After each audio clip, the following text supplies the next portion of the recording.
మొన్న వినాయక చవితికి వెలక్కాయలు తెచ్చుకున్నానండి 2. వినాయకుడికి పెట్టినాము, తీసేసినాము.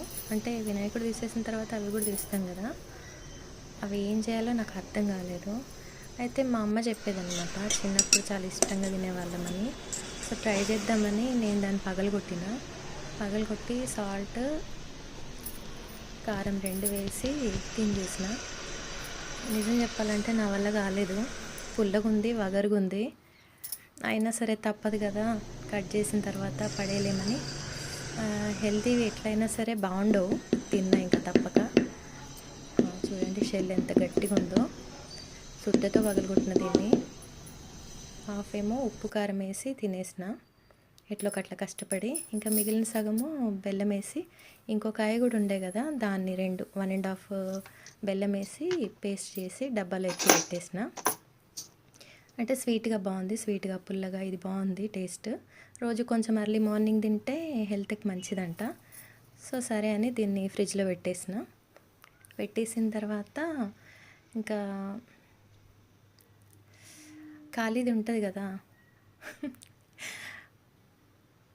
ఖాళీ జార్ ఉంటుంది కదా, మిక్సీలో పేస్ట్ చేసినప్పుడు జార్ ఉంటుంది కదా, జార్ లోపల కొంచెం అంత పేస్ట్ మిగిలిపోయి ఉంటుంది కదా, దాన్ని ఎందుకు వేస్ట్ చేయడం అని చెప్పి దాంట్లో కూడా వాటర్ పోసి ఇట్లా జ్యూస్ చేసి చాలా బాగా అనిపించింది నాకు ఈ జ్యూస్ అయితే. వెరైటీగా నేను ఫస్ట్ టైమే చేసిన, కాకపోతే మంచిగా అనిపించింది. చేసి ఈ జ్యూస్ని కూడా వదలలేదు. కలర్ఫుల్గా ఉంది కదా, మంచిగా 3 కలర్స్, మంచిగా అనిపించింది నాకు. చూడ్డానికి కూడా బాగుంది, తాగడానికి కూడా బాగుంది. కొంచెం వగరుగా ఉంది, బట్ పుల్లగా తీయగా వగరుగా, హెల్త్కి మంచిది కదా ఎట్లో ఒకట్లా. నిన్ననేమో సగం ముక్క తినేసిన ఉప్పు కారం వేసుకొని, ఇవాళేమో ఇట్లా ఈ వాటర్ తాగేసిన. అట్లా అనమాట. ఫుడ్ వీలైనంత వరకు వేస్ట్ చేయకుండా చూస్తాను అనమాట. చిన్నప్పటి నుంచి అట్లా అలవాటు అయిపోయింది.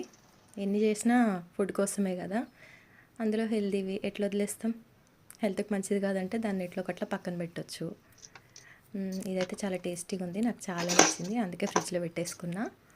రోజు మార్నింగ్ తింటా. ఇంకా మీకు చూపించడానికి కానీ ఇది తొందరగా సిప్ చేసేసిన, కానీ చాలా స్లోగా తాగితే చాలా బాగుంటుంది. ఇది నచ్చింది నాకు, డిఫరెంట్గా ఉంది టేస్ట్. వగరుగా ఉంది బట్ బాగుంది, కలర్ఫుల్గా ఉంది. Thank you.